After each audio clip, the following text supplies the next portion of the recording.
et c'est Théo370 de Arthur & Co Théo e-Gaming. Aujourd'hui on va se retrouver donc pour une nouvelle vidéo pour parler de FIFA 18.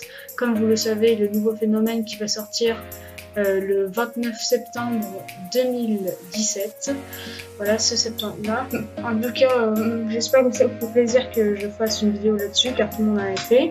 Et je me suis dit, pourquoi moi j'en ferai pas sur cette chaîne avec Arthur. Et donc, je suis tout seul pour cette vidéo. Et comme je le dis, Arthur viendra pour le premier épisode de cette nouvelle série qu'on a lancée sur Minecraft, La Tenaille. Allez voir la vidéo si vous n'avez pas encore vu la vidéo pour savoir ce que c'est. Dans ce cas-là, je vous souhaite une bonne vidéo sur les nouveautés de FIFA 18.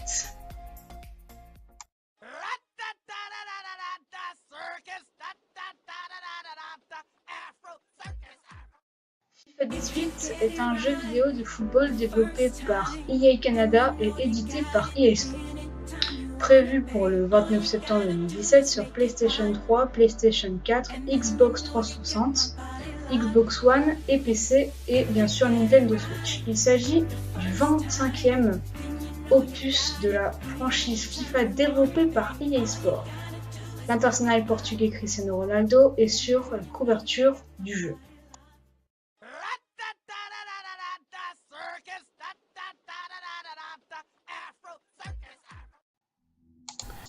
Sur les versions PS3 et Xbox 360, différentes des versions PS4 et Xbox One, ne comprennent pas le mode The Journey comme sur FIFA 17 que vous avez pu voir, bien sûr pour ceux qui avaient la 360 et la PS.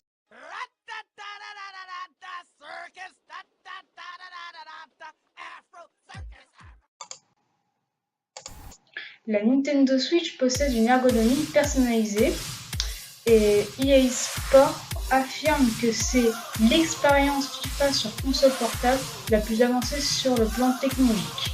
Mais le mode The Journey ne paraîtra pas sur Nintendo Switch comme sur la Xbox 360 et PS3, je le rappelle encore, exactement comme sur FIFA 17.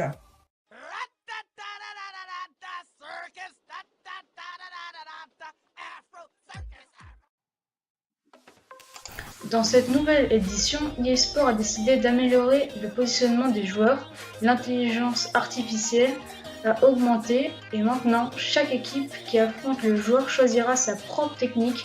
Par exemple, le FC Barcelone optera pour le tiki-taka, tandis que le Real Madrid jouera en contre-attaque.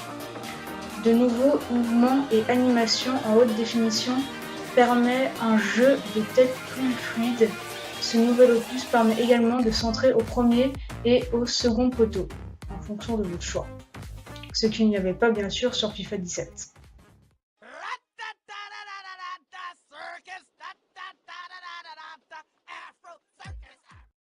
Dans FIFA 17, The Journey a été introduit avec un nouveau mode de campagne solo sur PS4, Xbox One et Windows 10. Ce mode continuera dans cet opus. Si le joueur a terminé l'histoire originale, il commencera FIFA 18 dans le même club, avec des titres et des honneurs comme un titre de Première Ligue ou une victoire en FA Cup.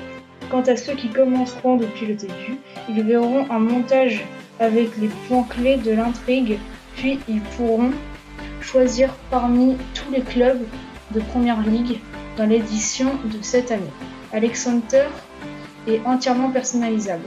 Il sera aussi possible de changer l'apparence de Hunter grâce à l'inclusion de dizaines de t-shirts, sweats, coiffures et tatouages.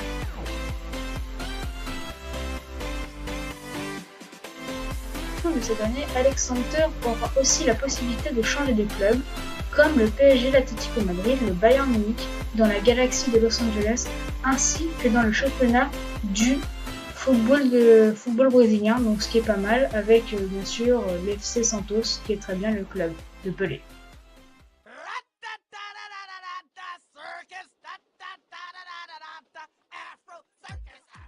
Dans ce nouvel opus, les cartes légendes sont renommées en cartes icônes, disponibles sur Xbox One auparavant. Elles seront disponibles maintenant sur PS4 et PC. Ces cartes comprennent de nombreux joueurs emblématiques de l'histoire du football, que les joueurs pourront utiliser dans l'Ultimate Team. Les Digiticons annoncés pour FIFA 18 incluent donc sont Ronaldo, Diego Maradona, Thierry Henry, Lev Yashin et le grand roi Pelé.